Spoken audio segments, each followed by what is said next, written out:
사랑하는 여러분, 오늘 이 시간을 통해 하나님의 위로와 평안이 여러분의 삶에 가득하기를 먼저 기도합니다. 만약 오늘의 이야기가 여러분의 마음에 작은 울림이라도 준다면 구독과 좋아요를 통해 이 메시지를 더 많은 이웃과 함께 나눠주시길 바랍니다. 여러분의 작은 행동 하나가 지친 누군가에게는 큰 힘과 소망을 전하는 귀한 통로가 될 수 있습니다. 주님의 이름으로 여러분 모두를 축복합니다. 제가 20대 초반 아주 젊은 목사였을 때의 일입니다. 아마 23이나 24쯤 되었을 겁니다.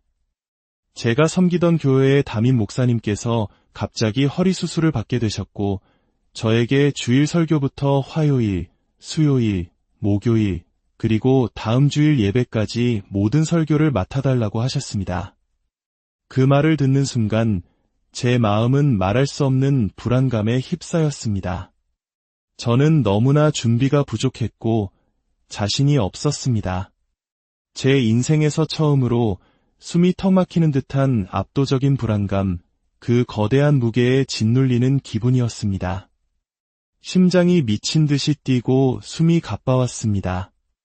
나는 자격이 없어. 나는 할 수 없어 라는 생각에 사로잡혀 공포에 떨었습니다. 결국 저는 저보다 훨씬 나이가 많고 영적으로 지혜로우신 한 지도자분을 찾아갔습니다. 그 당시 제 나이가 너무 어렸기 때문인지 38, 39살밖에 안 되신 그분이 제 눈에는 거의 산신령처럼 보였습니다. 저는 그분을 깊이 신뢰하고 존경했기에 제 모든 두려움을 털어놓았습니다. 지도자님, 불안해서 미칠 것 같습니다. 어떻게 해야 할지 정말 모르겠습니다. 그러자 그분은 저를 가만히 쳐다보시더니 이렇게 말씀하셨습니다. 그리스도인은 불안해하면 안 되지. 특히 목사는 더더욱 그러면 안 돼. 그냥 하나님께 맡겨. 모든 걸 하나님께 맡기라고. 그리고는 아주 놀라운 성경 구절을 인용하셨습니다. 저도 참 좋아하는 강력한 말씀이었지만 그 순간만큼은 그 말씀이 마치 저를 비난하는 칼처럼 느껴졌습니다. 그분은 약간 거만한 태도로 말씀하셨습니다. 주 안에서 항상 기뻐하라. 내가 다시 말하노니 기뻐하라. 너희 관용을 모든 사람에게 알게 하라. 주께서 가까우시니라. 아무것도 염려하지 말라. 그 말을 듣는 순간 제 마음은 풍선처럼 바람이 빠져나갔고 깊은 상처와 약간의 분노마저 느껴졌습니다. 아무것도 염려하지 말라고? 정말요? 그게 정말 가능한 말인가요? 때때로 우리는 하나님께 이렇게 외치고 싶을 때가 있습니다. 하나님, 이 세상에서 아무것도 염려하지 않는 것이 과연 가능하기나 한 일입니까? 여러분 중에서도 혹시 이런 기분을 느껴보신 적이 있습니까? 오늘날 우리가 사는 세상은 어떻습니까? 감당해야 할 공과금, 키워야 할 자녀들, 복잡한 인간관계, 갑작스러운 건강 문제, 직장에서의 스트레스, 끝없이 오르는 물가. 뉴스를 켜면 세상은 온통 분열과 갈등으로 가득 차 보입니다. 이런 세상 속에서 불안하지 않기란 정말 가능한 일일까요? 여러분은 결코 혼자가 아닙니다. 한 연구에 따르면 코로나 팬데믹 이전인 2019년에도 이미 미국인 3명 중 2명이 일상적인 불안감을 느끼거나 극심한 불안에 시달린다고 답했습니다. 이것은 팬데믹으로 세상이 더 큰 혼란에 빠지기 전의 수치입니다. 그 이후로 불안을 겪는 사람들의 수는 기하급수적으로 늘어났고 특히 젊은 세대에게는 더욱 심각한 문제가 되었습니다. 한 조사에서는 고등학생과 대학생의 91%가 스트레스로 인한 지속적이고 심각한 불안감을 겪고 있다고 보고했습니다. 불안은 오늘날 우리 사회가 직면한 가장 보편적이고 심각한 정신 건강 문제 중 하나가 되었습니다. 그래서 오늘 우리는 이 주제에 대해 영적인 관점에서 깊이 이야기 나눠보고자 합니다. 물론 불안이라는 주제는 매우 복잡합니다. 저는 정신건강 전문가가 아니며 심각한 경우에는 전문가의 도움을 받으시는 것이 반드시 필요합니다. 오늘 저는 영적인 관점에서 불안이 우리에게 무엇을 말해주고 있는지에 초점을 맞추고자 합니다. 우리가 느끼는 불안의 정도는 사람마다 다릅니다. 어떤 이에게는 시험이나 발표를 앞두고 느끼는 가벼운 긴장감이나 낯선 모임에서 느끼는 약간의 어색함 정도일 수 있습니다. 혹은 우리 모두에게 한 명쯤 있는 휴대폰에 그 사람의 이름만 떠도 심장이 철렁 내려앉게 만드는 그런 사람이 주는 스트레스일 수도 있죠. 만약 여러분에게 그런 사람이 없다면 아마 당신이 바로 그 사람일 겁니다. 하지만 어떤 이들에게 불안은 삶을 송두리째 무너뜨리는 엄청난 고통이 되기도 합니다. 끊임없는 두려움과 숨가쁨, 통제할 수 없이 뛰는 심장, 마치 사방의 벽이 나를 향해 조여오는 듯한 압박감 속에서 정상적인 생활조차 불가능하게 만들기도 합니다. 여러분이 지금 불안의 스펙트럼 어느 지점에 서 있든 저는 여러분이 이것 하나만은 꼭 기억하시길 바랍니다. 하나님은 당신을 사랑하시며 당신의 고통에 깊이 마음 아파하신다는 사실입니다. 하나님은 당신을 돕기 원하십니다. 그래서 오늘 메시지의 제목은 내 불안한 마음을 치유하소서입니다.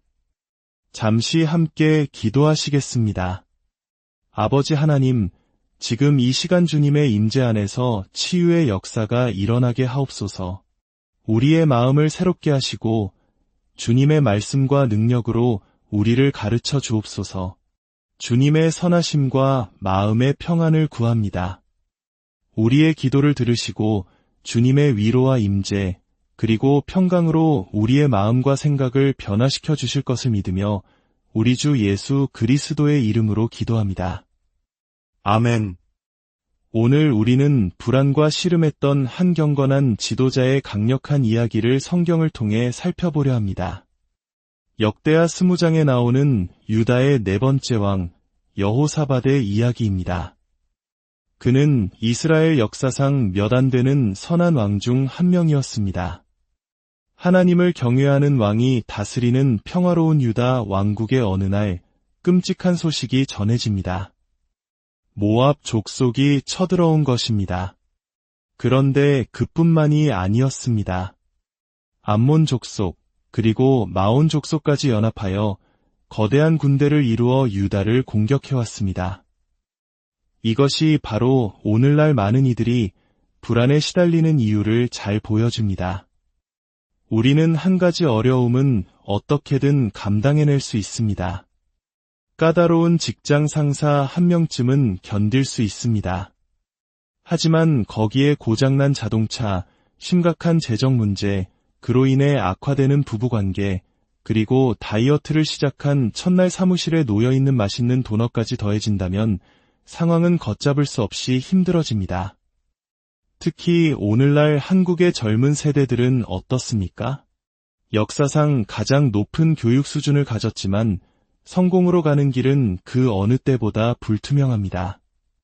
치솟는 집값 때문에 내 집 마련은 꿈도 꾸기 어렵고 불안정한 미래 때문에 결혼마저 미루게 됩니다. 이처럼 여러 가지 문제들이 동시에 우리를 덮쳐올 때 우리는 여호사밧처럼 압도적인 불안감을 느끼게 되는 것입니다. 설상가상으로 선한 의도를 가진 몇몇 크리스천들은 이렇게 말하기도 합니다. 예수님을 믿으면 마음에 평안과 기쁨이 가득해야 하는데 왜 불안해하세요? 이런 말은 우리를 더욱 죄책감에 빠지게 만듭니다. 내 믿음이 부족한가? 내가 무언가 잘못하고 있는 건가? 하는 생각에 사로잡혀 자신의 불안한 감정을 솔직하게 털어놓을 곳조차 찾지 못하고 더욱 깊은 고립감에 빠지게 됩니다. 오늘 저는 여러분에게 명확히 말씀드리고 싶습니다. 불안은 죄가 아닙니다. 겟세마네 동산에서 십자가를 앞에 두고 기도하시던 예수님을 기억해 보십시오. 예수님께서는 다가올 고난을 아셨기에 아버지여, 할 수만 있다면 이 잔을 내게서 옮기시옵소서라고 부르짖으며 기도하셨습니다. 예수님께서는 내 마음이 심히 고민하여 죽게 되었다고 말씀하시며 깊은 고뇌와 번민에 휩싸이셨습니다. 그 고통이 얼마나 극심했는지 땀이 핏방울처럼 되어 땅에 떨어졌다고 성경은 기록합니다. 그러나 그 극심한 고통 속에서도 예수님은 나의 원대로 마시옵고 아버지의 원대로 하옵소서라며 하나님의 뜻에 순종하셨습니다. 이처럼 불안은 죄가 아니라 오히려 하나의 신호 또는 증상이라고 할 수 있습니다. 마치 자동차를 운전할 때 계기판에 빨간 경고등이 켜지는 것과 같습니다. 경고등이 켜졌다고 해서 차가 죄를 지은 것은 아닙니다. 그 신호는 차 어딘가에 문제가 생겼으니 점검하고 수리해야 한다는 것을 알려주는 것입니다. 우리는 차를 버리는 대신 정비소로 가져가 문제를 해결합니다. 마찬가지로 여러분이 불안과 씨름하고 있다면 그것은 죄가 아니라 영적인 신호입니다. 이 신호는 우리에게 세 가지를 알려줍니다. 첫째, 기도할 시간이라는 신호입니다. 하나님 앞에 나아가 그분을 찾고 우리의 모든 염려를 앓을 시간이라는 뜻입니다. 역대하 20장 3절을 보면 여호사밧은 적들의 침공 소식에 두려워하여 여호와께로 낯을 향하여 간구했다고 기록되어 있습니다. 그는 자신의 두려움과 문제를 가지고 하나님께 나아갔고 주님의 인도를 구하며 온 유다 백성에게 금식을 선포했습니다. 그의 기도는 매우 강력했습니다. 우리 조상들의 하나님 여호와여, 주는 하늘에서 하나님이 아니시니이까? 이방 사람들의 모든 나라를 다스리지 아니하시나이까? 주의 손에 권세와 능력이 있사오니 능히 주와 맞설 사람이 없나이다. 만일 재앙이나 난리나 견책이나 전염병이나 기근이 우리에게 임하면 주의 이름이 이 성전에 있으니 우리가 이 성전 앞과 주 앞에 서서 이 환난 가운데에서 주께 부르짖은즉 들으시고 구원하시리이다 하였나이다. 이것이 바로 믿음의 기도입니다. 하나님, 우리는 주님을 신뢰합니다. 우리의 믿음은 주님께 있습니다. 주님을 부르오니 우리를 구원하여 주소서. 우리도 이렇게 기도할 수 있습니다. 불안하고 압도당하고 무엇을 해야 할지 모를 때 우리는 하나님께 부르짖을 수 있습니다. 하나님, 도와주세요. 어떻게 해야 할지 모르겠습니다. 라고 솔직하게 외칠 수 있습니다. 이런 일이 일어나는 겁니까? 저는 이해할 수 없습니다. 외롭고 절박합니다. 여기서 빠져나갈 수가 없습니다. 하나님, 그렇게 여러분의 마음을 쏟아놓을 때 하나님은 그 마음의 부르짖음을 들으시고 당신을 구원하실 것입니다. 저명한 인지신경과학자 캐롤라인 리프 박사의 연구에 따르면 하루 12분씩 8주 동안 꾸준히 집중해서 기도하면 뇌 스캔으로 측정할 수 있을 정도로 뇌가 변화한다고 합니다. 기도는 단지 하나님의 마음을 움직이는 것뿐만 아니라 우리 뇌의 화학적 구조까지도 변화시킨다는 것입니다. 이것은 놀라운 소식입니다. 우리의 뇌는 고정되어 있지 않기 때문입니다. 과학은 우리의 뇌가 변할 수 있다는 신경가소성을 증명했습니다. 어떤 생각을 반복하면 할수록 그 생각을 하는 것이 더 쉬워집니다. 뇌 속에 수십억 개의 신경 경로가 만들어지기 때문입니다. 우리가 하나님의 말씀에 집중하고 기도할 때 하나님께서는 그분의 말씀으로 우리의 뇌를 새롭게 하시고 변화시키십니다. 기도는 초자연적인 능력입니다. 세상의 염려에 집중하는 부정적인 생각의 고리를 끊고 우리의 시선을 두려움이 아닌 하나님께로 향하게 합니다. 하나님은 우리에게 두려워하는 마음을 주신 것이 아니요 오직 능력과 사랑과 절제하는 마음을 주셨습니다. 불안은 죄가 아니라 신호입니다. 하나님께 나아가 기도하라는 신호입니다.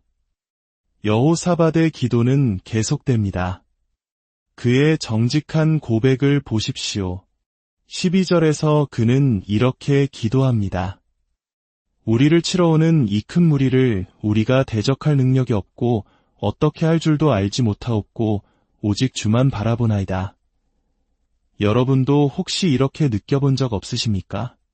내게는 이 모든 것을 감당할 힘이 없어. 더 이상 나아갈 자신이 없어. 무엇을 해야 할지 모르겠어. 바로 그 순간 여호사밧은 고백합니다. 오직 주만 바라보나이다. 저의 눈은 주님께 고정되어 있습니다. 저는 절박하게 주님을 찾습니다. 세상의 거짓말을 믿는 대신 주님의 말씀으로 제 마음을 새롭게 합니다. 주님의 성품과 능력과 선하심을 바라봅니다. 주께서 지금도 일하고 계심을 믿음으로 선택합니다. 비록 제가 원치 않는 상황 속에 있을지라도 이 모든 것을 합력하여 선을 이루실 주님을 신뢰합니다. 그렇습니다. 우리는 이 모든 것을 혼자 감당하도록 창조되지 않았습니다. 불안은 우리가 연약하며 하나님이 필요하다는 것을 알려주는 신호입니다. 베드로전서 5장 7절은 말합니다. 너희 염려를 다 주께 맡기라 이는 그가 너희를 돌보심이라. 여기서 맡기라는 단어는 낚시꾼이 낚싯줄을 던지는 행위를 묘사하는 말입니다. 마치 우리의 모든 염려, 상처, 절망, 두려움을 하나님께 휙 던져버리는 것과 같습니다. 여러분의 마음에 있는 것이라면 그것은 하나님의 마음에도 있습니다. 여러분이 걱정할 만큼 큰 문제라면 그것은 기도할 만큼 충분히 중요한 문제입니다. 둘째, 잠시 멈출 시간이라는 신호입니다. 기도한 후에 우리는 무엇을 합니까? 많은 경우 우리는 조급한 마음에 다시 상황을 통제하려고 뛰어듭니다. 하지만 여호사밧은 달랐습니다. 기도를 마친 후 그는 멈춰 섰습니다. 13절은 유다 모든 사람들이 그들의 아내와 자녀와 어린이와 더불어 여호와 앞에 섰더라고 말합니다. 저는 성격이 급한 사람이라 가만히 서 있지만 말고 뭐라도 해야지 라고 말하고 싶을 때가 많습니다. 하지만 때로 하나님께서는 우리에게 뭐라도 하려고 하지 말고 그냥 가만히 서 있어라 라고 말씀하십니다. 잠잠히 멈춰서서 그분이 하나님 되심을 알라고 하십니다. 우리가 잠잠히 기다릴 때 주님의 영이 야하시엘에게 임하여 말씀하셨습니다. 너희는 이 큰 무리로 말미암아 두려워하거나 놀라지 말라. 이 전쟁은 너희에게 속한 것이 아니요 하나님께 속한 것이니라. 너희는 싸울 것이 없나니 대열을 이루고 서서 너희와 함께 한 여호와가 구원하는 것을 보라. 여호와가 너희와 함께 하리라. 두려워하지 마십시오. 이 싸움은 주님의 것입니다. 그분은 당신과 함께 하시고 당신을 위하시며 당신을 사랑하십니다. 결코 당신을 떠나거나 버리지 않으실 것입니다. 때로 치유는 즉각적으로 일어나기도 하지만 저의 경우처럼 하나의 과정이 되기도 합니다. 하지만 그 시작은 언제나 하나님이며 하나님에 의해 인도되고 하나님의 영광을 위한 결과로 이어집니다. 셋째, 찬양할 시간이라는 신호입니다. 여호사밧은 기도하고 멈춰서서 기다렸습니다. 그리고 그는 전쟁 역사상 가장 이상한 전략을 사용합니다. 그는 군대의 맨 앞에 칼과 창을 든 용사들이 아니라 악기를 든 찬양대를 세웠습니다. 그들은 아직 승리를 보기도 전에 믿음으로 하나님을 찬양하기 시작했습니다. 놀랍게도 그들이 찬양을 시작했을 때 유다를 공격하러 왔던 적군들이 서로를 공격하여 자멸했습니다. 하나님께서 기적을 행하신 것입니다. 승리가 확정된 후에 찬양하기는 쉽습니다. 그러나 아직 고통 속에 있을 때, 불안이 나를 덮칠 때, 아무런 해결책도 보이지 않을 때 믿음으로 찬양하는 것, 그것이 진정한 믿음의 행위입니다. 성경은 이렇게 기록합니다. 여호와께서 이스라엘의 적군을 치셨다 함을 듣고 모든 나라가 하나님을 두려워하였으므로 여호사밧의 나라가 태평하였으니 이는 그의 하나님이 사방에서 그들에게 평강을 주셨음이더라. 하나님께서 싸우셨고 그들에게 힘을 주셨습니다. 몇 년 전 겉으로는 멀쩡해 보였지만 저는 영적으로 완전히 무너져 내린 적이 있습니다. 제 안은 극심한 무력감과 공포로 가득 차 있었습니다. 저는 도움을 구했고 상담가를 만났습니다. 그는 저와 함께 기도했고 하나님의 말씀을 암송하며 마음을 새롭게 하도록 도왔습니다. 그리고 승리를 보기 전에 먼저 하나님께 감사하는 법을 가르쳐 주었습니다. 그것은 긴 여정이었습니다.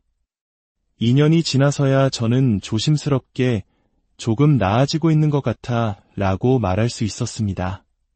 하지만 그 과정 속에서 하나님은 저와 함께 싸우셨고 저를 위해 싸우셨습니다. 그리고 지금 저는 그 어느 때보다 하나님 안에서 강건함을 느낍니다. 하나님께서 제게 사방으로부터의 심, 즉 평강을 주셨습니다. 이것이 바로 제가 싸우는 방식입니다. 저는 기도합니다. 무엇을 해야 할지 모를 때 하나님께 더 깊이 나아가고 제 눈을 그분께 고정합니다. 저는 멈춥니다. 행동하고 싶은 유혹을 이기고 잠잠히 그분의 임재 안에 머물며 오직 그분만이 하실 수 있는 일을 기다립니다. 그리고 저는 찬양합니다. 감사하고 예배하고 그분을 높여드립니다. 마치 사방에 둘러싸인 것처럼 보일지라도 저는 실은 하나님께 둘러싸여 있습니다. 이것이 제가 싸우는 방식입니다. 우리의 싸움은 혈과 육을 상대하는 것이 아니기 때문입니다. 전쟁은 우리에게 속한 것이 아니라 주님께 속한 것입니다. 여러분, 아무것도 염려하지 마십시오. 대신 모든 일에 기도와 간구로 여러분이 구할 것을 감사함으로 하나님께 아뢰십시오. 그리하면 모든 지각에 뛰어난 하나님의 평강이 그리스도 예수 안에서 여러분의 마음과 생각을 지키실 것입니다. 이것이 우리가 싸우는 방식입니다.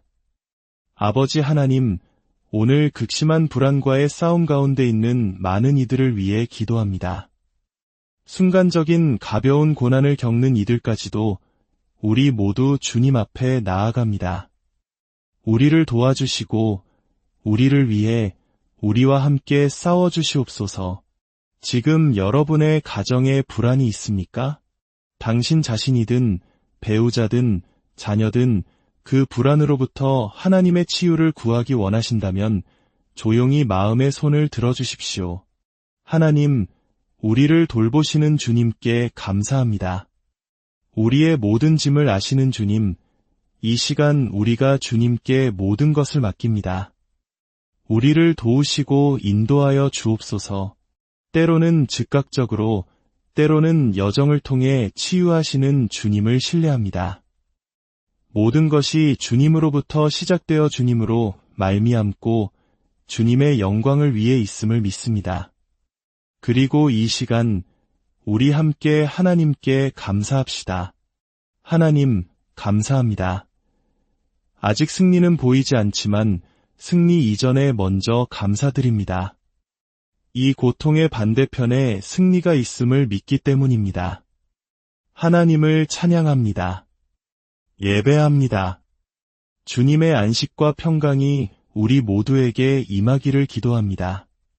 사랑하는 여러분, 지금 이 순간에도 여러분의 마음을 위한 영적 전쟁이 벌어지고 있습니다. 어둠의 세력은 하나님께서 사랑하시는 당신을 미워합니다. 당신은 하나님께 그토록 소중한 존재입니다. 그래서 우리가 죄로 인해 죽었을 때 하나님께서는 친히 인간의 몸을 입고 예수 그리스도로 이 땅에 오셨습니다. 죄 없으신 예수님께서 우리의 죄를 대신하여 십자가에서 그 생명을 내어주심으로 우리가 용서받을 길을 열어주셨습니다. 지금 혹시 마음에 무거운 짐, 죄책감, 수치심을 느끼고 계십니까? 하나님의 사랑으로 나아오라는 거룩한 이끌림을 느끼십니까? 그것은 바로 성령님의 부르심입니다. 당신이 어디에 있든 무엇을 했든 상관없습니다. 예수님, 저를 구원해 주십시오. 제 죄를 용서해 주시고 저를 새롭게 하여 주옵소서라고 부르짖을 때 하나님은 그 기도를 들으시고 당신의 모든 죄를 용서하시며 당신을 완전히 새로운 피조물로 만들어 주십니다. 이제 저를 따라 기도해 주십시오. 하늘에 계신 아버지, 제 삶의 모든 것을 주님께 드립니다. 예수님, 저를 구원해 주십시오. 제 모든 죄를 용서하시고 저를 새롭게 만들어 주옵소서. 성령으로 저를 채우셔서 주님을 더 깊이 알고 주님의 사랑을 전하게 하옵소서. 이제 저를 위해 싸워주시고 저와 함께 싸워주소서. 새로운 생명 주심에 감사합니다. 제 삶을 주님께 드립니다. 예수님의 이름으로 기도합니다. 아멘. 이제 우리의 하나님께 영광의 찬양을 올려드립시다. 주님의 평안이 여러분의 마음과